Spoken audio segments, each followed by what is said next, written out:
Tu ne soutiens pas notre famille, a-t-elle dit, comme si c'était un péché d'avoir un rendez-vous médical. C'était tout ce que c'était, juste un suivi après ma chirurgie du genou. Mais apparemment, avoir besoin d'un week-end pour moi signifiait que je ne méritais plus d'être leur mère. J'étais assise sur le bord de mon lit quand l'appel est arrivé. Le soleil du vendredi venait à peine de basculer vers l'ouest. Et je venais de finir de plier un petit panier de serviettes, Uncle Charles, sentant légèrement la lavande. Le nom de Jeanne a illuminé l'écran. J'ai hésité un moment avant de répondre. Elle n'appelait que lorsqu'elle avait besoin de quelque chose. Salut, maman, a-t-elle dit, sautant directement les salutations. Peux-tu garder le bébé ce week-end? Nous avons cette retraite professionnelle à Annecy. Et Emma reste avec les parents de Nathan. Nous serons de retour tard dimanche. Je lui ai dit non aussi doucement que possible. J'ai expliqué que j'avais un rendez-vous médical samedi matin. Koste, un suivi. Rien de grave. Mais le timing était serré. Et la vérité était que j'étais fatigué. Mon genou me faisait encore mal le matin. Et 2 jours seul avec un bébé de 10 mois, c'était plus que je ne pouvais gérer maintenant. Il y a eu un silence à l'autre bout. Puis, tranchante et froide, waouh. D'accord. Je suppose que tu ne soutiens pas vraiment notre famille. J'ai ressenti ça comme une gifle. J'ai ouvert la bouche pour parler, pour lui rappeler les milliers d'euros que j'avais donnés pour leur acompte. Les heures passées à bercer ces bébés pendant qu'elle faisait la sieste. Les nuits où je suis resté quand Thomas était coliqueux. Mais je n'ai rien dit. À quoi bon? Je ne m'attendais pas à ça de ta part, a continué Jeanne. Nous avions vraiment besoin de toi ce week-end. Je ne sais pas ce qu'on va faire maintenant. Vous êtes leurs parents, ai-je dit doucement. Vous trouverez une solution. Elle a raccroché sans un mot de plus. 1 heure plus tard, j'ai reçu un texto. S'il te plaît, ne viens plus à la maison. Il est temps de poser des limites, nous avons changé les serrures. Je l'ai lu 2 fois, puis encore. Je pensais que mes yeux me jouaient des tours. J'ai pressé mes lèvres si fort que je les ai senties trembler. Mon cœur battait dans mes oreilles. Pas même un appel. Juste un message après tout. Après toutes ces années, les serrures changeaient, comme si j'étais une menace. Comme si j'étais une étrangère, j'ai conduit jusqu'à leur maison quand même. Appeler ça de l'instinct ou peu, être juste de l'incrédulité. Les rues semblaient les mêmes qu'à l'habitude. Banlieue calme, vélo sur les pelouses, drapeau flétrissant dans la chaleur de l'été. Mais quelque chose avait changé, quelque chose de fondamental. Je me suis garé en face de la maison en briques pâles que je les avais aidés à acheter. Et pendant un moment, j'ai juste fixé la porte. C'était la même porte que j'avais peinte avec Jeanne le jour où ils ont emménagé. Elle était enceinte d'Emma alors. Son ventre rond, ses yeux fatigués mais excités. Nous avions choisi une couleur vert forêt profond. Et elle avait plaisanté en disant que ça faisait trop adulte. Cette même porte ne s'est pas ouverte quand j'ai sonné. Yay attendo. Pas de réponse. J'ai sonné encore. La poussette du bébé était soigneusement pliée sur le porche. Une des petites baskets d'Emma traînait sous la balançoire. Puis je l'ai entendu. Des pas à l'intérieur. Rapides. Des voix chuchotées. Quelqu'un a jeté un œil derrière le rideau de l'étage. J'ai sonné une 3e fois. Plus par habitude que par espoir. Rien. J'ai essayé la clé. La clé que j'avais utilisée pendant 5 ans. Depuis qu'il m'en avait fait une copie. Au cas où, elle n'a pas tourné. Elle s'est coincée et a gerqué. Immobile. Elle avait vraiment changé les serrures. Je suis retourné à ma voiture lentement. Comme si je portais quelque chose de fragile. Difficile à dire si je tremblais de colère ou de chagrin. Peut être les deux. Je me suis assise sur le siège du conducteur et fixé le volant. Puis j'ai commencé à rire. Doucement, sans souffle. Un rire ridicule. Ça sortait en saccades et sifflements, comme si j'avais perdu la tête. Car c'est ce qu'on ressentait. Comme si je m'étais réveillé dans une version alternative de ma vie. Une où ma fille avait décidé que je n'étais plus nécessaire ou, paille, indésiré. De retour à la maison, j'ai fait du thé. Et oublié de le boire, j'ai erré dans la cuisine, touchant les choses comme pour me rappeler qu'elles étaient réelles. Les cartes dessinées à la main par Emma étaient toujours accrochées sur le frigo. Meilleure mamie. Je t'aime, cœur en crayon. Lettre carrée tremblante. Une dinde en papier avec ma main tracée. Je me suis assise. et fixer les messages. La serrure, les mots. Tu ne soutiens pas notre famille, j'avais été supportive, n'est-ce pas? L'hypothèque cosigné.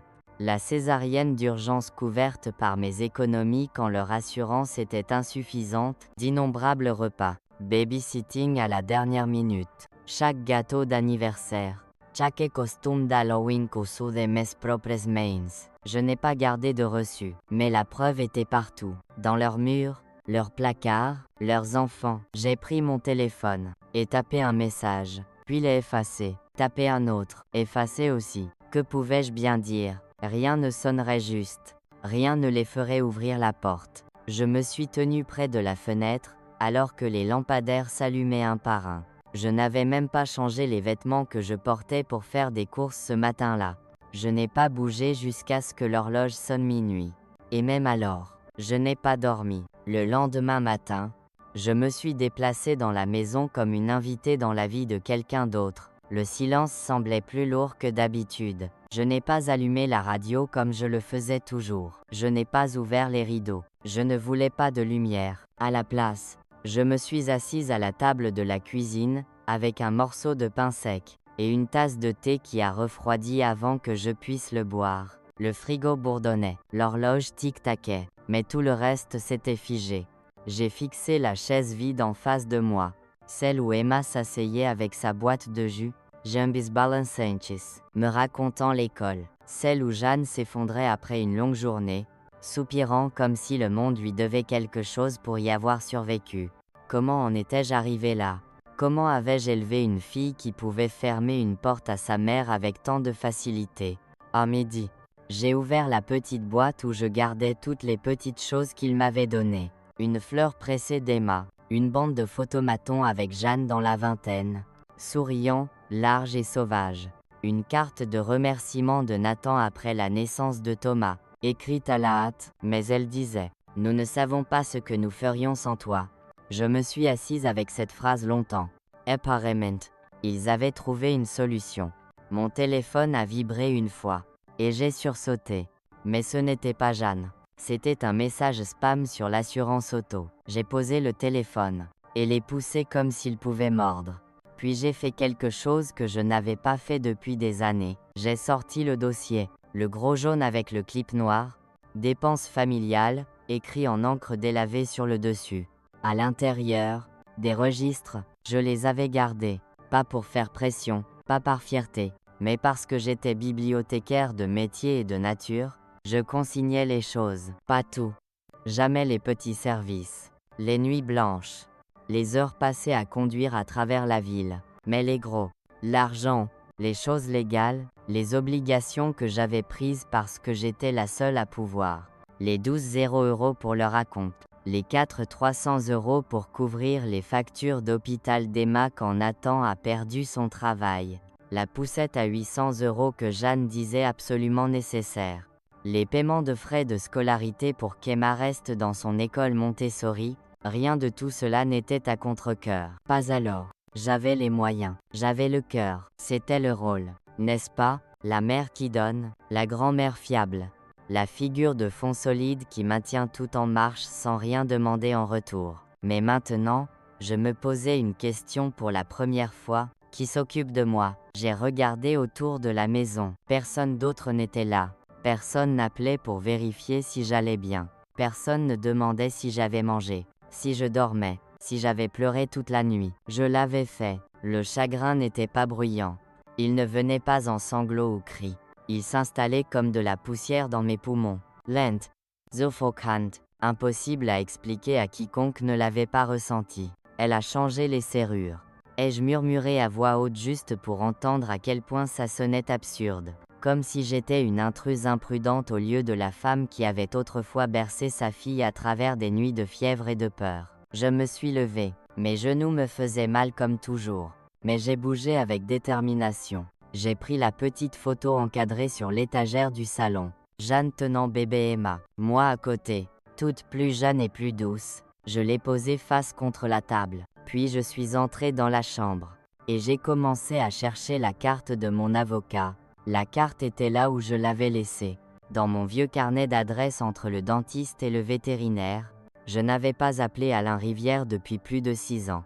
Pas depuis que j'avais mis à jour mon testament après le décès de mon mari. Mais il me connaissait depuis que Jeanne était au lycée, et il m'avait toujours parlé comme à une personne avec un cerveau, pas une vieille femme sentimentale. J'ai composé le numéro, et attendu. Rivière et McKinley. Ichi a gazouillé la réceptionniste. Bonjour, ma chère. Ichi Marilyn Joyce, j'étais cliente de M. Rivière il y a quelques années. Je voudrais prendre un rendez-vous avec lui dès que possible. Une pause, le bruit des touches cliquetant. Oui, bien sûr, Madame Joyce, je vais vérifier son emploi du temps. Nous pouvons vous recevoir mardi matin à 10h. Parfait. Merci. Elle a demandé si j'avais besoin d'un appel de rappel. J'ai dit non. Quand j'ai raccroché, j'ai senti quelque chose changer en moi.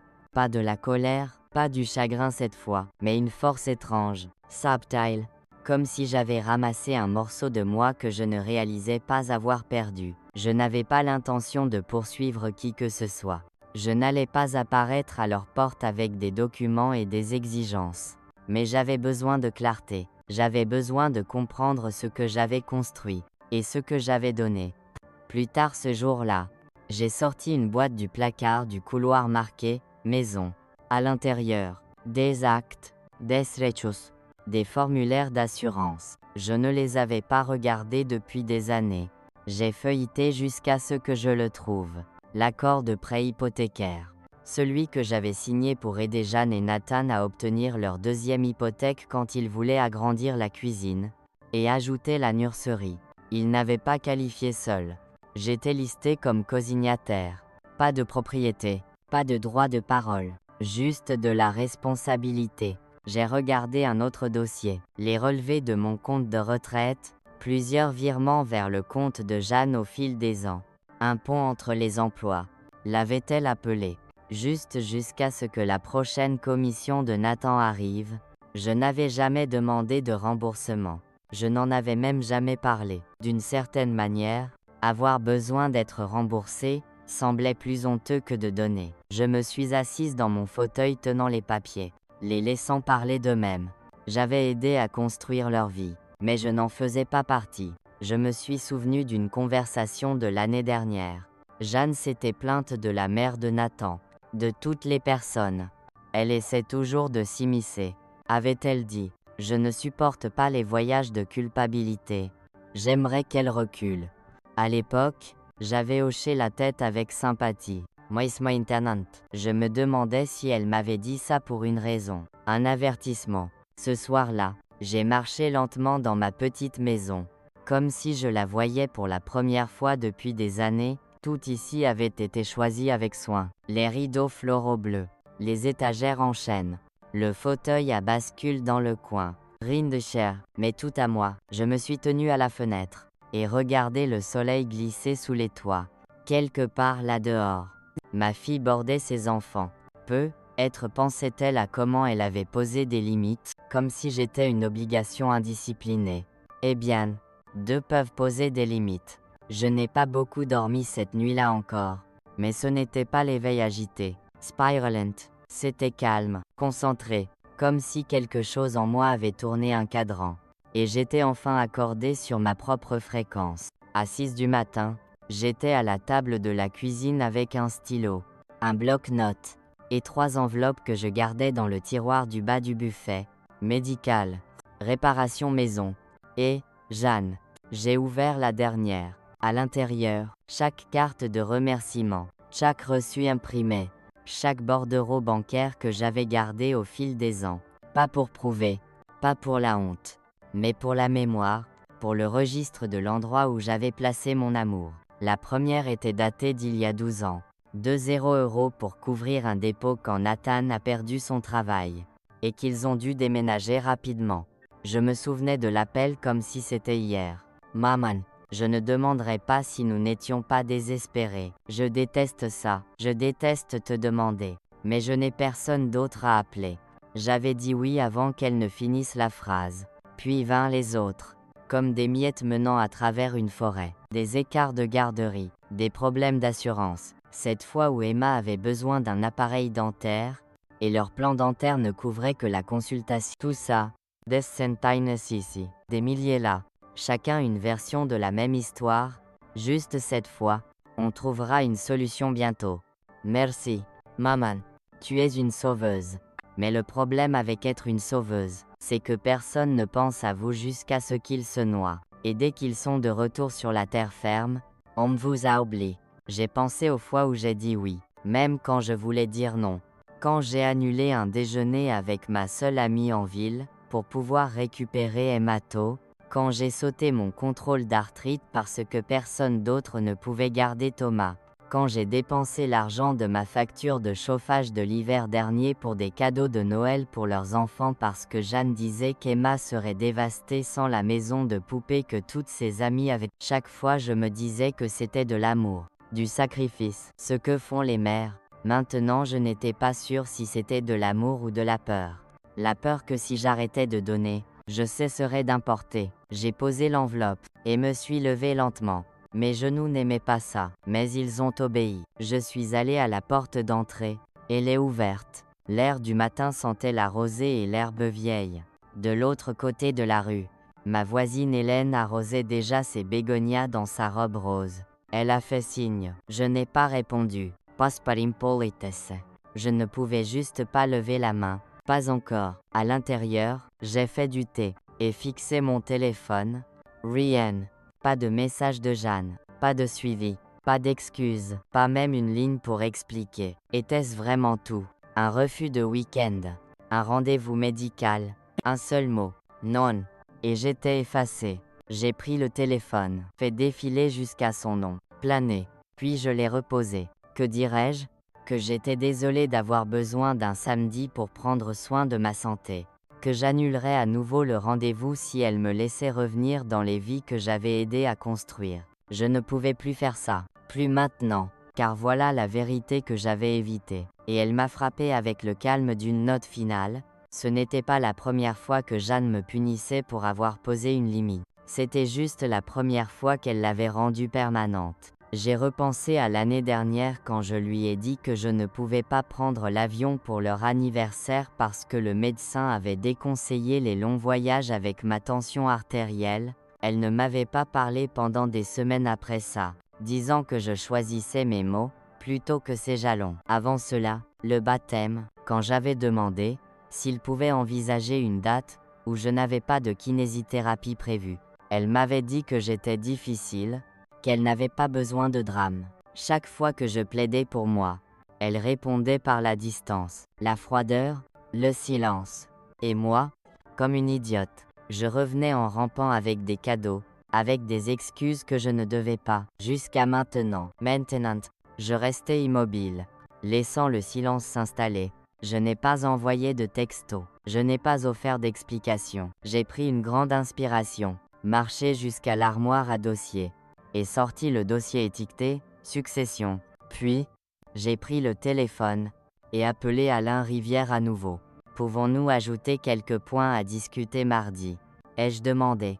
Bien sûr, Madame Joyce, qu'avez-vous en tête? Ma procuration? Je voudrais la révoquer, et je dois faire des changements à mon testament. Wanyenza? Mardi ne pouvait pas arriver assez vite. J'ai rempli le temps de la seule manière que je connaissais. Nettoyer. Épousseter des coins qui n'avaient pas vu la lumière du jour depuis des mois. Récurer le coulis de la cuisine avec du vinaigre et une vieille brosse à dents. Réorganiser des livres que je n'avais plus la vue pour lire, mais que je ne pouvais supporter de donner. C'était une étrange sorte de préparation. Comme si je préparais la maison pour un invité qui ne viendrait jamais. Le matin de mon rendez-vous, je me suis réveillée, avant le réveil, et me suis tenue devant le miroir plus longtemps que d'habitude. J'ai brossé mes cheveux, mis ma blouse bleu doux, avec les boutons de perles, et même appliqué une touche de rouge à lèvres. Pas pour quelqu'un d'autre, pour moi, pour me rappeler qui j'étais quand personne ne regardait. Le trajet jusqu'au bureau d'Alain a pris 30 minutes, et j'ai passé chaque seconde à répéter les mots dans ma tête. Mais quand je me suis assise dans la chaise en cuir marron en face de lui, les mots sont venus facilement. Je voudrais révoquer la procuration que j'ai accordée à ma fille. Ai-je dit simplement. Alain a cligné des yeux, puis hoché la tête lentement. Ce n'est pas un problème. Nous pouvons rédiger le document aujourd'hui. Êtes-vous sûr, Marilyn? Absolument. J'ai croisé les mains sur mes genoux. Elle n'a plus besoin de ce genre d'accès à ma vie. Il n'a pas demandé de détails. Et j'ai apprécié cela. Ensuite, nous avons examiné mon testament. Le langage était toujours là. Jeanne et Nathan, comme principaux bénéficiaires. Emma et Thomas devant recevoir de petits trusts éducatifs, la maison, les comptes, les actifs, tout irait à eux. Je veux changer ça. Ai-je dit? Alain a légèrement incliné la tête. Tout. Oui. Je veux que tout soit placé dans une fiducie pour ma nièce. Claire. Elle a été bonne avec moi. Pas par obligation. Juste pas gentilesse. Il a hoché la tête à nouveau. Nous pouvons organiser ça. C'est votre droit. Nous avons travaillé en silence un moment. Les papiers bruissants. Les stylos cliquantes. J'ai signé où il indiquait. Et à chaque signature, je sentais un peu de poids glisser de ma poitrine. Avant de partir, il m'a tendu une copie de la révocation. Si votre fille essaie d'agir en votre nom auprès d'une institution financière, ils seront tenus de la rejeter. J'ai pris le papier, les plié soigneusement dans mon sac. Merci. Alain. The Horse. Le ciel était couvert, mais je me sentais légère, comme si j'étais entrée dans une version de ma vie, où je n'attendais plus que quelqu'un reconnaisse ma valeur. Je l'avais fait moi-même. Quand je suis rentrée, j'ai appelé la banque ensuite. Il a fallu 3 transferts et une vérification d'identité fastidieuse. Mais finalement, j'ai atteint quelqu'un nommé Derek au département des comptes seniors. Je dois annuler tous les virements programmés vers les comptes de ma fille. Ai-je dit? Immédiatement. Il a hésité. Tous. Madame. Je vois plusieurs paiements récurrents. Oui. Tous. Je m'occuperai des pénalités. Une autre pause. Puis-je demander la raison de l'annulation? J'ai pensé à répondre. À dire quelque chose de vague, comme une restructuration financière ou des changements dans la famille. Mais à la place, j'ai dit la vérité, parce que j'ai décidé que mon soutien ne doit pas se faire au détriment de ma dignité. Derek est resté silencieux un moment. Complice, nous traiterons les annulations aujourd'hui. Merci. Après avoir raccroché, je me suis assise très immobile. Le silence dans la pièce semblait différent. Maintenant, pas solitaire, pas vide, mais propre. Comme un espace que j'avais enfin récupéré. Le lendemain matin, je suis allée à la banque en personne. Pas parce que je ne faisais pas confiance à Derek, mais parce que certaines choses, les choses importantes, méritent d'être faites face à face. J'ai porté mon bon manteau, celui que je réservais pour l'église et les mariages. Il faisait trop chaud pour ça, vraiment. Mais il me faisait me sentir préparé, présentable, comme quelqu'un qui se prenait au sérieux. Même si d'autres ne l'avaient pas fait depuis longtemps. La succursale était calme, juste le murmure bas des conversations, et le bourdonnement doux des imprimantes. Une jeune femme aux cheveux noirs brillants m'a accueilli avec un sourire qui n'atteignait pas tout à fait ses yeux. J'ai un rendez-vous avec le directeur de la succursale, ai-je dit. Votre nom? Marilyn Joyce. Elle a tapé quelque chose, hoché la tête, et fait un geste vers la zone d'attente. Madame Keane sera avec vous sous peu. Je me suis assise près de la fenêtre, serrant mon sac à 2 mains. Pas parce que j'étais nerveuse, mais parce que je tenais l'histoire. La veiche, hechos, photocopie des paiements effectués sur une décennie. Des preuves, je suppose, bien que je ne sois pas là pour prouver quoi que ce soit. Je voulais juste de la clarté. Madame Keane est apparue 10 minutes plus tard. Une femme dans la quarantaine avec un blazer net et des yeux qui ne manquaient rien. Elle m'a accueilli chaleureusement, mais professionnellement. Madame Joyce. Une 13. Je fus un prix. Son bureau était trop froid. Je n'ai rien dit. Je la juste suivia. Et me suis assise en face du bureau. Je comprends que vous souhaitez modifier vos comptes. Oui, ai-je dit.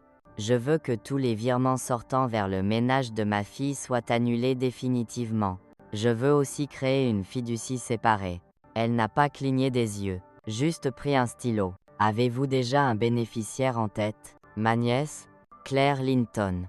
Elle vit à Brest. Elle vient chaque année. Appelle juste pour dire bonjour. Elle a conduit une fois à travers 2 régions, pour m'apporter de la soupe quand j'étais malade. Madame Keane a hoché la tête sans commentaire. Je voudrais que les fonds précédemment destinés au ménage de ma fille soient redirigés vers cette fiducie. Ai-je continué? Mais pas seulement les paiements récurrents. Tous les fonds discrétionnaires restants que j'avais gardés en cas de besoin familial. Je ne considère plus cela comme une catégorie saine. J'ai cru voir sa bouche tressaillir en un sourire à peine perceptible. Nous avons passé l'heure suivante à examiner les détails, pourcentage, conditions d'accès, options d'investissement. J'ai posé des questions, j'ai pris des décisions, j'ai signé des papiers. Je devrais soumettre des formulaires d'identification pour Mademoiselle Linton, a-t-elle dit, et certains documents auront besoin de sa signature pour activer l'accès complet. Elle s'y attend. Ai-je répondu?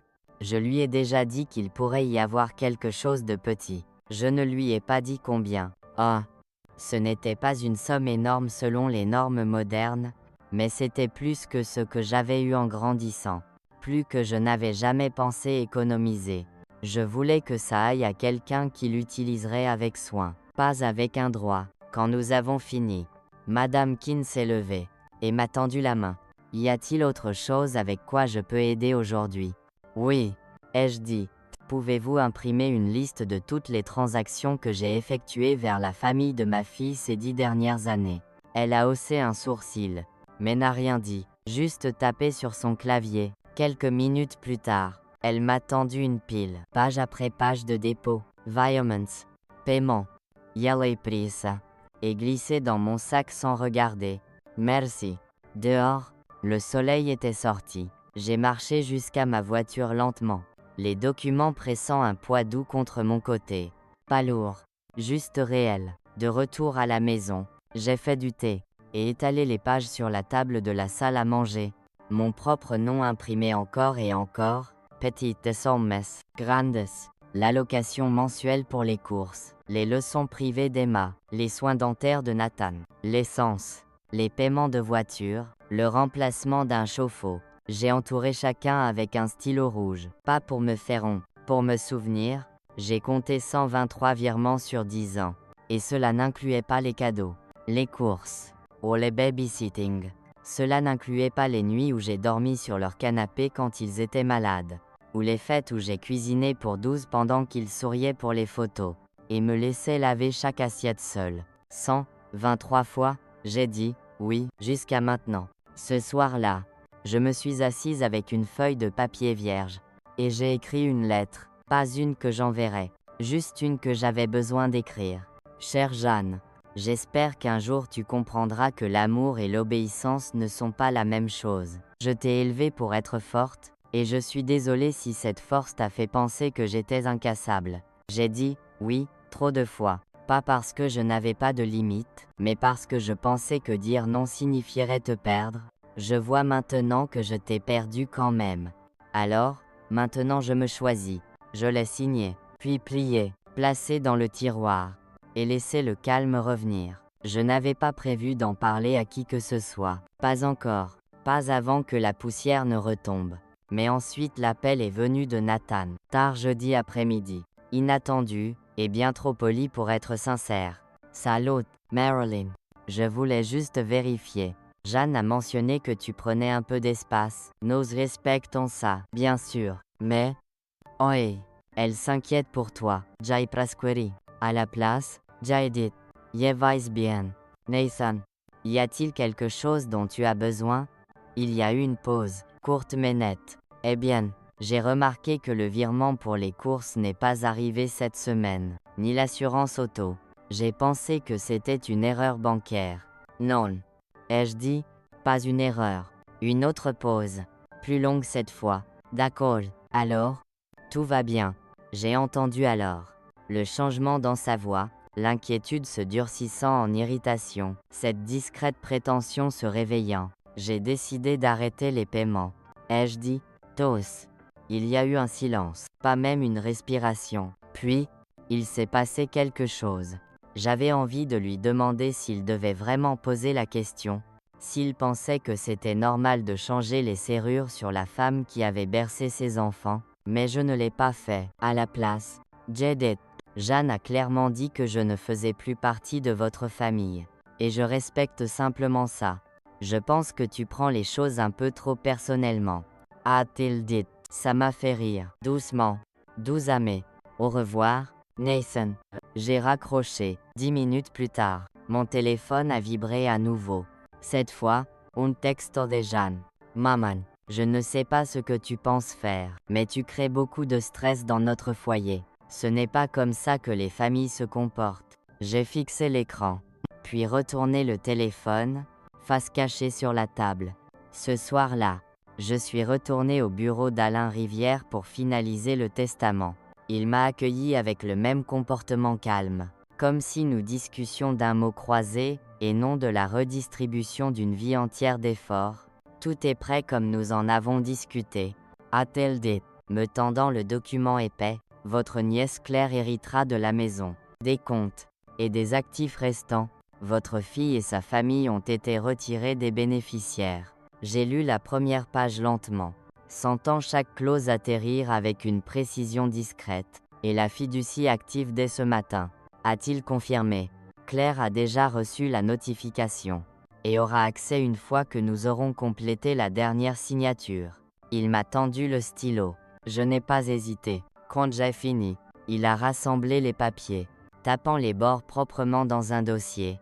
Êtes-vous sûr de ne pas vouloir laisser un montant symbolique à votre fille? Parfois, les gens préfèrent un geste, même symbolique. Non. Ai-je dit? Je lui ai déjà assez laissé. Nous sommes restés en silence un moment, puis il a dit, plus doucement. Ce n'est jamais facile. Marilyn, même quand c'est nécessaire. J'ai rencontré ses yeux. Elle a changé les serrures. C'était la partie facile pour elle. Je ne fais que suivre les règles qu'elle a établies. Il a hoché la tête. Des roses. Le vent s'était levé, faisant bruisser les feuilles sur le trottoir. J'ai marché jusqu'à ma voiture lentement, non pas parce que mes genoux étaient raides, mais parce que je me sentais étrangement grande, ancrée. Quand je suis rentré chez moi, je me suis versé un verre de vin, chose que je faisais rarement. Je ne fêtais pas exactement, mais je voulais marquer le moment. Pas avec fanfare, mais avec une reconnaissance discrète. J'avais fait quelque chose de difficile. J'avais dit au monde que je ne serais plus utilisé, même par ceux que j'aimais le plus. Étrangement, dans le calme de ce soir-là, je n'ai ressenti aucun regret. Plus tard, en lavant le verre, et en éteignant les lumières, je suis passé devant la petite table d'appoint dans le couloir, celle avec le cadre de la première photo d'école d'Emma. Je me suis arrêté. Doucement, j'ai retiré la photo du cadre, et l'ai glissée dans un tiroir. Pas pour la jeter, pas pour oublier, mais parce que je n'en avais plus besoin pour me rappeler qui j'étais. Le lendemain matin, on a frappé à la porte. Pas le facteur, pas un voisin, pas même quelqu'un que j'attendais. C'était Lorraine Baxter. Elle se tenait là, avec un sac en papier, et un demi-sourire qui ne masquait pas tout à fait son inquiétude. J'ai apporté des roulés à la cannelle. A-t-elle dit? Encore chaudes. Je me suis dit que tu ne faisais pas beaucoup de pâtisserie ces derniers temps. Je n'avais pas vu Lorraine depuis presque 2 ans. Pas depuis la cérémonie commémorative de son mari. Nous avions l'habitude de parler chaque semaine quand nos filles étaient à l'école ensemble, et nous croyions encore que nous avions plus de temps que nous ne savions qu'en faire. J'ai fait un pas de côté. Entre. Elle a posé le sac sur le comptoir de la cuisine comme si elle n'était jamais partie. Même mouvement vif, même chaussure sensée. Elle s'est versé le café elle-même sans demander. Je ne l'ai pas arrêtée. Tu as été silencieuse, a-t-elle dit après quelques gorgées. J'ai été occupée. Elle a hoché la tête, remuant sa tasse avec le manche de sa cuillère. Jeanne m'a appelé, a dit que tu avais une de tes humeurs, que tu te retirais de la famille. Je n'ai pas tiqué, c'est ce qu'elle t'a dit. Elle l'a fait, mais je lui ai dit que je viendrais vérifier par moi-même. Ah, j'ai ri dolcemente. Eh bien, je ne suis pas en pleine crise de nerfs. Si c'est ce que tu te demandes, je ne pensais pas. Lorraine a posé sa tasse. Je lui ai dit que tu étais la femme la plus lucide que j'ai jamais connue, et que si tu faisais quelque chose de drastique, c'est probablement parce que quelque chose de drastique s'était produit. Je l'ai regardée alors, vraiment regardée, les rides au coin de ses yeux, l'inclinaison nette de son menton. Elle n'était pas là par curiosité, Elle était là parce qu'elle savait ce que ça faisait d'être poussée trop loin. J'ai dit non à garder le bébé un week-end. Ai-je dit, parce que j'avais un rendez-vous médical? Jeanne a dit que je ne soutenais pas la famille. Puis elle a changé les serrures. Lorraine a laissé échapper un souffle lent. Ah mère, Jésus, Marie, et Joseph. Elle m'a envoyé un texto. Ai-je ajouté? Même pas un appel. Juste dit de ne plus venir. Et Nathan a demandé pourquoi j'avais annulé le virement pour l'assurance auto. Comme si c'était le crime. Lorraine a tendu la main à travers la table. Et pris la mienne. Sa poigne était chaude. Stable. Tu les as portés pendant des années. Marilyn. Et ils ne l'ont remarqué que quand tu as lâché prise. Yenairindet. Bien. A-t-elle ajouté après un moment. Il était temps que quelqu'un rappelle à ses enfants adultes que l'amour n'est pas une carte de débit. J'ai souri alors, une petite chose réelle qui touchait les bords de mes côtes. Nous sommes restés assises longtemps à parler. Pas de Jeanne ou de l'argent ou de la douleur, mais de livres, de vieux voisins, et de l'horreur discrète des machines à café modernes. Lorraine a rempli nos tasses 2 fois. À un moment, nous avons ri si fort que j'ai dû presser une serviette sur mes yeux. Quand elle s'est levée pour partir, elle s'est tournée dans l'embrasure. Et a dit, si elle revient en rampant, et elle pourrait, assure-toi qu'elle apporte une clé, pas une excuse. J'ai hoché la tête. Je n'étais pas encore sûre de ce que je ferais si Jeanne revenait. Mais je savais une chose, je ne serais pas à attendre près de la fenêtre. Après le départ de Lorraine, je suis revenue dans le salon, et me suis enfoncée dans le fauteuil. La maison semblait différente. Maintenant, pas plus pleine, pas plus vide. Juste mienne. Le téléphone a sonné à nouveau.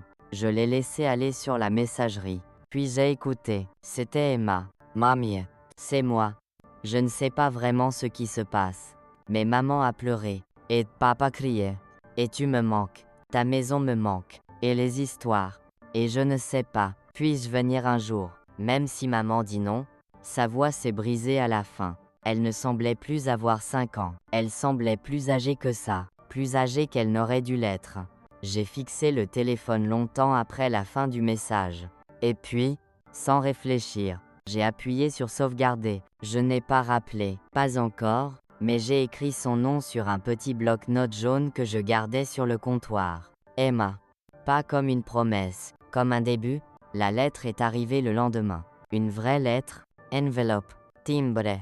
Son écriture sur le devant, je l'ai reconnue immédiatement. Jeanne faisait toujours ses J majuscules comme des 7 à l'envers. Quelque chose que son professeur de 3e année n'a jamais pu tout à fait corriger. J'ai tenu l'enveloppe pendant 5 bonnes minutes avant de l'ouvrir. À l'intérieur, 2 pages écrites à l'encre bleue. Pas de salutation, pas de « chère maman ».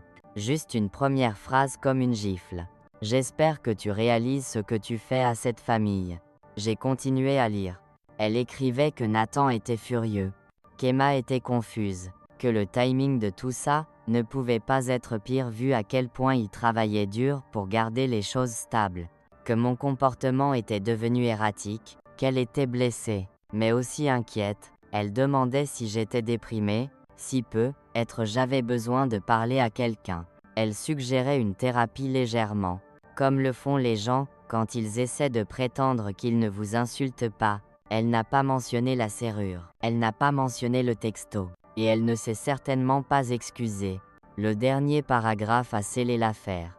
Nous sommes toujours prêts à t'inclure dans nos vies, mais seulement si tu es prête à être une joueuse d'équipe. Les familles exigent du sacrifice.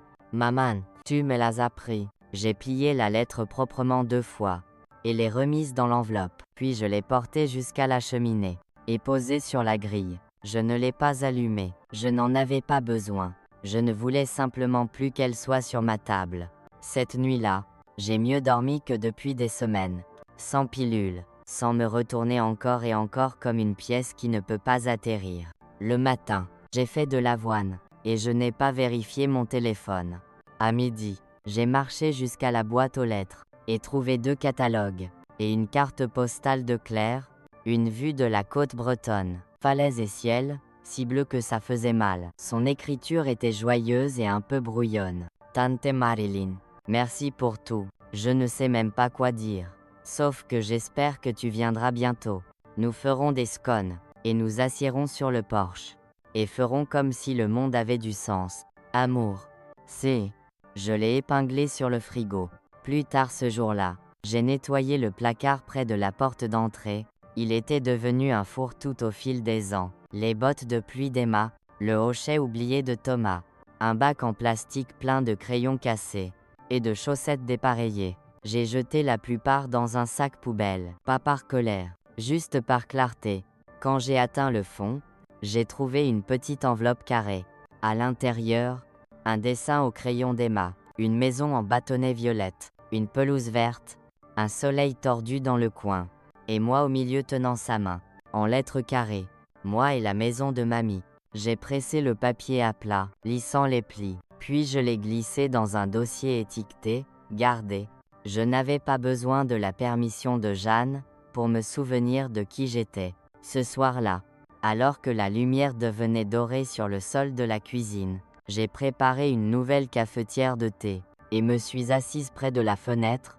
Le téléphone a vibré à nouveau, mais je n'ai pas bougé. C'était mon temps maintenant. Pas d'obligation, pas d'explication, juste la dignité discrète de quelqu'un qui avait enfin cessé de supplier pour être aimé correctement. Je n'étais pas retourné à la bibliothèque depuis plus d'1 an. Pas depuis le jour où j'ai finalement rendu mon badge après 42 ans de service, et 3 de plus en tant que bénévole. Je leur avais dit que c'était le moment. Mes articulations me faisaient mal, les ordinateurs devenaient plus rapides que moi, et la nouvelle directrice avait cette manière de sourire comme si elle me tolérait à peine. Mais lundi, quelque chose m'a poussé dehors. Pas la culpabilité, pas la solitude, la curiosité. J'ai emballé mon sac en toile, avec rien d'autre qu'un carnet et un stylo, et j'ai marché les 6 pâtés de maison depuis ma maison, passé la boulangerie, passé le parking vide, où se trouvait autrefois le vieux cinéma, jusqu'à ce que j'atteigne le bâtiment familier en pierre avec ses grandes portes vitrées. Ça sentait pareil, papier, poussière, et cette légère nuance de polish au citron qu'ils utilisaient sur les sols.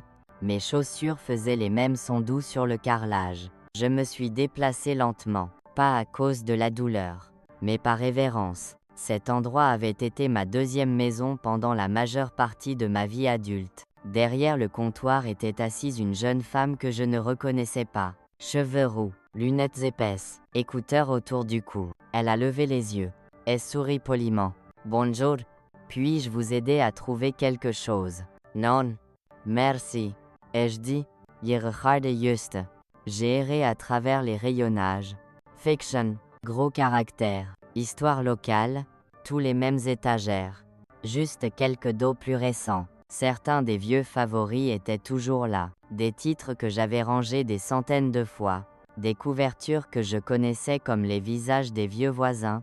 Dans le coin des enfants, un garçon d'à peine 6 ans était assis en tailleur, lisant à voix haute pour lui-même. Sa mère était à proximité, à moitié distraite par son téléphone. Il avait un espace entre ses dents de devant, et sa voix était sûre, fier de chaque mot sur lequel il ne trébuchait pas. Je l'ai regardé un moment, me souvenant d'Emma à cet âge, comment elle se blottissait contre moi, et murmurait les fins des livres avant même que nous atteignions la dernière page. Je n'ai pas laissé le souvenir me faire mal. À la place, j'ai souri. Près du fond dans la section des références, j'ai vu une vue familière. Le vieux chariot des dons. Les gens déposaient des livres. Surtout des livres de poche au dos fissuré ou tachés de café. J'avais l'habitude de les trier moi-même, décidant ce qui pouvait être sauvé, et ce qui était mieux jeté. Alors que je me penchais pour scanner les dos, quelqu'un derrière moi a dit « Vous êtes Marilyn Joyce, n'est-ce pas ?» Je me suis tourné lentement. La fille aux cheveux roux du comptoir se tenait là, tenant un porte-bloc. « Oui, » ai-je dit, bien que je ne sois plus du personnel. « Yes, ice. Mais j'ai entendu parler de vous. Vous avez dirigé le programme de lecture d'été pendant quoi? 20 ans. 23. Ai-je corrigé avec un sourire. Nous donnions des glaces à l'eau aux meilleurs lecteurs avant que la climatisation ne fonctionne correctement. Taille. Elle a souri. Je m'appelle Elena. Je viens de commencer, il y a 2 mois. C'est honnêtement un peu écrasant. Eh bien, ai-je dit doucement. Le système décimal de Dewey n'a pas changé. C'est quelque chose. Elle l'a ri, puis hésité. Seriez-vous être, je ne sais pas, prête à venir de temps en temps, aider à trier les dons. L'arriéré est un désastre, et je pourrais utiliser une deuxième paire de mains. Ça m'a prise au dépourvu. Être nécessaire pour quelque chose de réel. Quelque chose qui n'était pas lié à la famille ou à la culpabilité ou à l'obligation, ça me plairait. Ai-je dit. Elle semblait soulagée. Super. Pas de pression, juste si vous en avez envie. J'ai marché jusqu'à la maison lentement cet après-midi-là. La brise douce contre mon cou. Je ne me sentais pas lourde. Je ne me sentais pas petite. Je me sentais utile. À mes propres conditions. Cette nuit-là, j'ai ouvert un nouveau carnet. Et écrit en haut de la première page. Chose que j'aime encore. Les vieux livres, les matins calmes. Le thé à la cannelle, les cartes postales de Claire. Ma propre compagne. J'ai marqué une pause. Puis ajouté. Dire non sans m'excuser. L'appel de Nathan est venu un jeudi après-midi. J'étais dans le jardin à tailler le buisson de romarin, qui avait poussé sauvagement après les pluies de printemps. Le téléphone a vibré dans la poche de mon tablier, et pendant un moment, j'ai pensé à le laisser aller sur la messagerie. Mais j'ai répondu. Sa voix était tendue, formelle. Marilyn, nous devons parler. Je n'ai pas répondu tout de suite. J'ai pincé une brindille sèche et l'ai jetée dans le seau à compost. Nous avons essayé d'être patients, a-t-il continué. Mais ça devient hors de contrôle. L'argent, les annulations soudaines, la fiducia, Jeanne est hors d'elle. Je me suis appuyé contre la clôture, laissant le soleil réchauffer mon épaule. Qu'est-ce qui est hors de contrôle exactement? Ai-je demandé. L'argent, a-t-il le tien? Les annulations soudaines. La fiducia, Jeanne est hors d'elle. Toi. Elle a changé les serrures sur moi. Nathan. Elle était contrariée. J'ai dit non à garder le bébé un week-end, parce que j'avais un rendez-vous médical. Il y a eu un silence. Elle s'est sentie abandonnée. Elle s'est sentie incommodée, ai-je corrigé. Et au lieu de me parler comme à une femme adulte, elle a envoyé un texto, et changé les serrures. Elle est sous beaucoup de pression. Nous sommes tous sous pression. Ai-je dit, mais nous ne ripostons pas tous en coupant nos mères. Il a expiré fort, puis changé de ton. Écoute, soyons raisonnables. Tu fais une déclaration. Nous comprenons, mais ça fait mal à Emma. Elle te manque, elle demande après toi tous les soirs. Les mots m'ont percé plus que je ne l'attendais. Pas parce qu'ils étaient manipulateurs, parce qu'ils étaient vrais, mais je suis restée silencieuse. Ne veux-tu pas réparer ça? A-t-il demandé. Pour elle. J'ai pris une inspiration. Je veux une relation avec ma petite fille. Ai-je dit. Mais je ne la gagnerai pas avec le silence et l'argent. Plus maintenant. Alors quoi? C'est une punition. Non. Ai-je dit. C'est une limite. Vous deux avez pris une décision. Et je prends enfin la mienne. Sa voix s'est durcie à nouveau. Tu détruis cette famille. Non. Ai-je dit calmement. Je l'ai tenue ensemble pendant des années.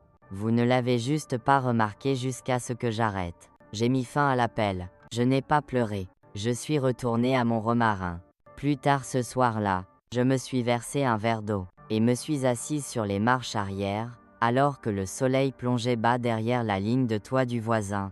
Le téléphone a vibré à nouveau. Un nouveau message de Jeanne. Maman, je ne sais pas ce que tu fais. Ce n'est pas toi. C'est cruel. Tu nous laisses dans un désordre.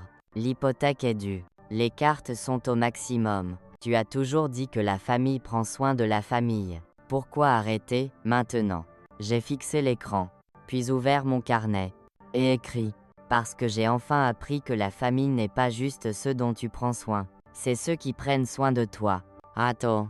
Les documents ont été finalisés ce vendredi matin. Alain m'a accueilli au comptoir lui-même, dossier déjà en main. Il n'a pas demandé si j'avais changé d'avis. Il n'a pas offert une pause de plus pour réfléchir. Il a juste dit « Tout est en ordre » et m'a conduite à son bureau. Nous avons examiné les signatures ligne par ligne. Mes initiales ici. Nom complet là. Signature finale emboss. Quand j'ai rendu le stylo, ma main me faisait mal. Mais mes épaules semblaient plus légères qu'elles ne l'avaient été depuis des années. Vous êtes officiellement terminé. A dit Alain, plaçant la dernière page dans son dossier. Aucune autre action nécessaire. Je vous apprécie, ai-je dit. Vraiment. Il a souri. Petit et réel. Vous avez fait une chose courageuse. Marilyn. Ça ne semblait pas courageux. Kustendraitar, dit Hose. Le vent s'était levé, les nuages d'été précoce s'amassaient, et les rues sentaient l'asphalte et les feuilles. Je ne suis pas rentré directement chez moi. À la place, j'ai conduit jusqu'à la gare, et acheté un billet. Ella simple. Départ en milieu de semaine. Destination, la côte bretonne. Claire avait offert plus d'une fois. Vince Rester, Vince Respirer. Nous avons une chambre d'amis qui est à toi quand tu veux, disait-elle. L'océan est assez fort pour noyer tout ce que tu ne veux pas entendre. J'avais toujours dit plus tard, après les fêtes, après l'anniversaire d'Emma, après que le besoin de quelqu'un d'autre soit passé. Maintenant, il n'y avait plus d'excuses. Chez moi, j'ai commencé à faire mes bagages, pas à la hâte, pas frénétiquement, un tiroir à la fois, juste ce dont j'avais besoin. Chaussures confortables, Pulse Chauts, mes carnets, quelques livres préférés. Au fond du placard, j'ai trouvé l'écharpe bleue que Jeanne m'avait donnée il y a 5 Noëls. Encore enveloppée dans le papier de soie, je l'ai pressée entre mes mains un moment, puis je l'ai soigneusement pliée, et placée dans le tas de dons. Elle était douce, belle, mais pas chaude. Quand le sac était plein, j'ai appelé le refuge pour femmes, et programmé un ramassage. Je n'avais plus besoin de souvenirs, j'avais besoin d'espace. Ce soir-là, je me suis tenue dans ma chambre, et regardé autour. La maison ne semblait ni plus petite ni plus solitaire, elle semblait en pause. Comme une chanson laissée inachevée exprès, j'ai écrit une courte note à ma voisine, laissé des instructions pour le courrier, et réglé mon réveil. J'ai bien dormi. Le matin, j'ai préparé du café, regardé la lumière ramper sur les lames de parquet, et entamé une journée qui m'appartenait entièrement. À la gare, j'ai embarqué tôt, trouvé un siège près de la fenêtre, et regardé la ville défiler comme un vieux film. À mi-chemin, j'ai sorti mon téléphone, un nouveau message, encore Jean. J'ai entendu parler de la fiducie. Claire, vraiment. Je n'arrive pas à croire que tu laisserais tout à quelqu'un que tu vois à peine après tout ce que nous avons fait pour toi. Tu as fait ton choix. J'espère que ça te tient chaud. Je l'ai lu une fois, puis supprimé. Pas de réponse, pas de fureur. Just apart. De l'autre côté de l'allée, un petit garçon était blotti contre sa mère, fredonnant pour lui-même. Elle passait doucement ses doigts dans ses cheveux. Ne disant rien, je les ai regardés un moment. Pas avec envie, pas avec douleur, juste avec paix.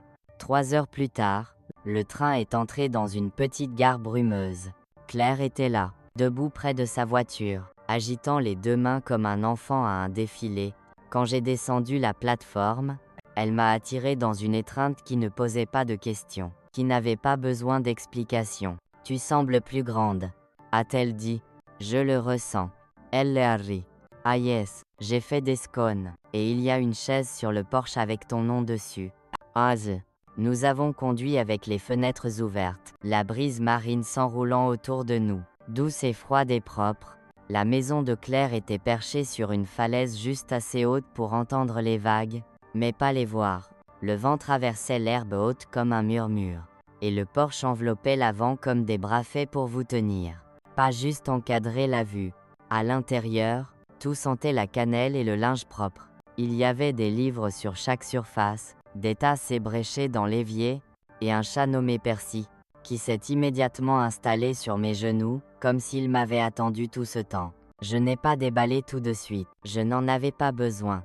Claire avait déjà disposé des serviettes et un pull sur le lit d'amis avec une note qui disait « Si tu veux parler, je serai dans le jardin. Si tu ne veux pas, je serai toujours là. » Je me suis assise sur le porche ce premier soir avec une couverture sur les genoux, et un scone en main. Claire m'a rejointe avec un verre de vin, et n'a rien dit pendant 10 minutes entières, juste respiré à côté de moi. Finalement, elle a demandé « Vas-tu bien ?» Et je lui ai dit la vérité. Tout. Je lui ai parlé des serrures, du texto, de la façon dont la voix de Jeanne avait changé quand j'ai dit non. Je lui ai parlé des dossiers de reçu, de la procuration révoquée, du testament, de la fiducia. Je lui ai dit que je ne pleurais plus beaucoup, pas parce que ça ne faisait pas mal, mais parce que j'avais enfin compris la différence entre le chagrin et la culpabilité. Elle a écouté, pas avec pitié, mais avec présence. Quand j'ai fini, elle a dit, je pense que tu as fait quelque chose que les femmes de cette famille n'ont jamais appris à faire. Tu t'es choisi. J'ai hoché la tête. Ça m'a pris 74 ans. Elle a souri. Toujours plus rapide que la plupart. Tard. Nous sommes restés dans le crépuscule jusqu'à ce que les étoiles sortent, puis nous sommes rentrés, et avons fait du thé. J'ai dormi cette nuit-là, avec la fenêtre ouverte, le bruit de l'océan, pliant et dépliant comme une respiration. Le lendemain matin, nous sommes descendus jusqu'au rivage. Mes genoux protestaient sur le chemin de gravier, mais j'ai continué, m'appuyant sur le bras de Claire quand j'en avais besoin. Sans m'excuser, au bord de l'eau, je me suis tenu sans chaussures, laissant le sel froid piquer mes chevilles. Ça, ai-je dit, semble honnête. Claire a juste hoché la tête. C'est pourquoi je ne suis jamais partie. Cet après-midi-là, nous avons fait un crumble aux pêches, joué au rami sur le porche, et discuté doucement de savoir si les chats comprennent le français. Percy n'a offert aucun commentaire. Vers le coucher du soleil, mon téléphone a vibré. Un autre message, différent cette fois. Maman, je ne sais pas comment réparer ça. Je veux le faire, mais tout semble cassé. Emma n'arrête pas de demander après toi. Elle pleure au coucher. Nathan ne comprend pas pourquoi je ne suis pas plus en colère. Mais je ne sais pas. Je pense que tu me mens. J'ai fixé l'écran. Claire a remarqué depuis sa chaise. Jeanne. J'ai hoché la tête. Elle dit que je lui manque. La crois-tu? Je crois qu'elle manque ce que je lui donnais. Est-ce la même chose? Je n'ai pas répondu. Pas encore. À la place, je suis sorti sur le porche. Et j'ai regardé le ciel. Il était strié de lavande et d'orange. Et les mouettes tournoyaient lentement au-dessus de l'eau. Pendant un moment, j'ai imaginé Jeanne comme elle était autrefois. Aidance, collante de jus de glace, courant pieds nus dans la cour arrière. Criant, regardez, maman, toutes les 2 minutes. Et puis j'ai imaginé le dernier texto, la serrure, le silence. Je ne pouvais pas les réconcilier. Peut-être que je n'étais pas censé le faire. Cette nuit-là, j'ai écouté l'océan au lieu de répondre. J'ai posé mon téléphone sur le rebord de la fenêtre, et murmuré. Pas encore. Le vent traversait la pièce ouverte, comme s'il m'avait entendu. Une semaine a passé. Puis 2. Je suis resté dans la chambre d'amis de Claire plus longtemps que prévu. Elle n'a jamais laissé entendre que j'avais trop prolongé. Elle a juste ajouté une couverture supplémentaire au lit. Et plus de sachets de thé dans le tiroir. Nous avons développé un rythme. Matin lent. Longs marches. Petit repas. Elle travaillait l'après-midi depuis son ordinateur portable dans la véranda, et je lisais des romans que j'avais oublié aimer. Le soir, nous nous asseyions sur le porche, et laissions le monde s'adoucir. Je ne vérifiais pas mon téléphone toutes les heures. Je ne m'inquiétais pas de ce qui pourrait attendre. Et quand je regardais, je ne voyais qu'un message d'Emma. Salut, mamie. Maman dit que tu es en voyage. J'espère que tu t'amuses. J'ai fait un dessin pour toi, mais je ne sais pas où l'envoyer. C'est toi et moi, et les gros cookies que tu as fait l'été dernier. Peux-tu écrire bientôt? Tu me manques tellement. Je l'ai lu lentement, 3 fois. Puis j'ai répondu, salut, ma chérie. Tu me manques aussi. Je suis près de l'océan. C'est bruyant et magnifique. Et il y a un chat ici qui me rappelle nos vieilles histoires de pain d'épices. Tu peux toujours m'envoyer des dessins. Je les garderai pour toujours. Tu es dans mon cœur tous les jours. Elle a répondu en quelques minutes. Juste un mot. Youpi. Je n'ai pas eu de nouvelles de Jeanne. Pas un mot, mais quelque chose d'étrange a commencé à s'installer en moi. Pas de l'amertume, pas du désir, juste de la compréhension. Jeanne avait fait ses choix, j'avais fait les miens. Peut-être qu'un jour nos chemins se croiseraient à nouveau. Peut-être pas, mais je ne me sentais plus petite dans l'attente. Claire est rentrée un après-midi avec une petite boîte. Qu'est-ce que c'est? Ai-je demandé. Une clé, a-t-elle dit. Pour cette maison, au cas où tu voudrais revenir ou ne jamais partir. J'ai ouvert le couvercle. À l'intérieur, une seule clé en laiton sur un ruban. Je n'ai pas pleuré, mais je l'ai tenue comme quelque chose de sacré. Ce soir-là, j'ai fait un petit sac, pas pour partir, juste pour me préparer. Je voulais rentrer chez moi, juste pour un temps, pour marcher dans mon jardin, ouvrir mes fenêtres, m'asseoir dans ma propre chaise, et sentir le calme que j'avais gagné, Claire m'a conduite à la gare. Elle n'a pas demandé quand je serais de retour. Chez moi, la maison était telle que je l'avais laissée, propre, immobile, en attente, mais pas dans le besoin. J'ai arrosé le romarin. Je me suis assise sur le porche. J'ai préparé mon thé. Un jour plus tard, un cuore tenti. Pas Jeanne. Emma, debout sur le seuil, tenant un dessin plié dans ses mains, son sac à dos de travers sur une épaule. Elle m'a regardé avec ces mêmes grands yeux que j'avais vus cligner à travers les barreaux d'un lit d'enfant. Maman m'a déposé, a-t-elle dit. Elle a dit que je pouvais rester le week-end si c'est d'accord. J'ai ouvert la porte sans un mot. À l'intérieur, elle a retiré ses chaussures, couru au frigo, et ri en voyant la carte postale toujours accrochée. Tu l'as gardée, a-t-elle dit. Bien sûr que oui. Cette nuit-là, elle s'est blottie contre moi sur le canapé. Cacao and Maine, la vieille couverture autour de ses jambes. Nous n'avons pas parlé des serrures ou du silence ou du week-end qui a brisé le schéma. Nous avons lu son histoire préférée, celle avec le renard et le clair de lune. Et la ligne qui la faisait toujours murmurer en retour. La maison, c'est là où quelqu'un t'attend. J'ai embrassé sa tête, et à ce moment, j'ai su que j'avais fait la bonne chose. Je ne l'avais pas laissé derrière. J'avais juste enfin cessé de me laisser derrière. Si cette histoire a touché quelque chose en vous, je veux que vous sachiez ceci. Il n'est jamais trop tard pour tracer la ligne pour protéger votre paix, pour recommencer à vos propres conditions.